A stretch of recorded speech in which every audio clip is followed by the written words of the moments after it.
ఈ సార్ ఎవరు వస్తారు ముందుకు, ఎవరు వస్తారా ముందు స్థలం మాకు ఎవరు ఇస్తారా? ఇన్ని సంవత్సరాల దాకా మీకు గుడిసెలు వేసుకున్నాం. మాకు 90 గుడిసెలు ఉన్నాయి. మాకు స్థలం ఇష్టాలు ఎవరు లేరు, మాకు ఎవరు పట్టించుకుంటలేరు, మాకు ఎవరు చూస్తలేరు. ఇస్తామంటా ఉన్నారు, మాకు ఎవరు ఇస్తలేరు, మాకెళ్ళి ఎవరు పట్టించుకుంటలేరు. మాకు ఇంతమంది గుడిసెలు ఉన్నాయి, ఇంతమంది ఖాళీ ఉన్నారు, పిల్లలు ఉన్నారు, కానీ మా దిక్కు ఎవరు పట్టించుకోలేరు. స్థలం ఇస్తాం ఇక్కడ కొడితే అక్కడ పోతే అక్కడే మాకు ఎలా కొడుతున్నాడు. ఇగో ఈ రోడ్ పోటీ గుడిసెలు వేసుకుంటే ఆ గుడిసెలు కూడా మాకు ఎలా కొడుతూ ఉన్నాడు. ఈ స్థలం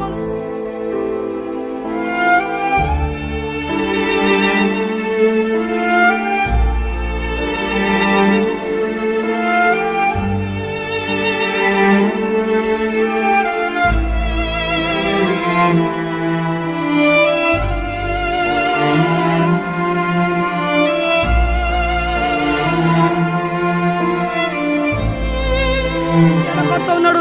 ఈ స్థలం వాళ్ళు కూడా ఎలా కొడుతున్నాం, మేము కూడా బాధపడుతున్నాం. ఎందాక గుడిసెలు పీసుకొని ఎక్కడెక్కడ వేసుకుంటూ ఉన్నాం, చెట్టల పుట్టలు వేసుకుంటూ ఉన్నాం. ఎవరు పాములు ఉన్నాయి, తేళ్ళు ఉన్నాయి, మాకు ఎవరు పట్టించుకుంటారు సార్. మాకు 2 ముసలోళ్ళు కూడా ఇక పాము ఖర్చు చచ్చిపోయారు మా గుడిసెల.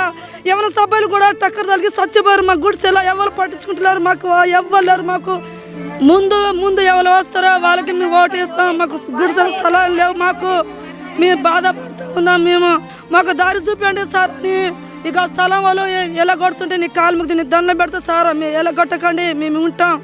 ఇక నీళ్ళు ఆయన ఆ నీళ్ళు పెట్టడం ఆయన గుడిసెకి 20 రూపాయలు, గుడిసెకి 30 రూపాయలు ఇవ్వని మేము నీళ్ళు పెడతాం అని ఆయన కూడా కొట్టవచ్చిండు. సార్ అన్న నీకు పుణ్యం ఉంటుంది అన్న, మాకు నీళ్ళు లేవా అన్న, ఇక ఇట్లా బంద్ చేస్తే మేము ఎట్లా బతకాలన్నా అని ఆ అన్నతోటి మేము కాలు మొక్కినాం.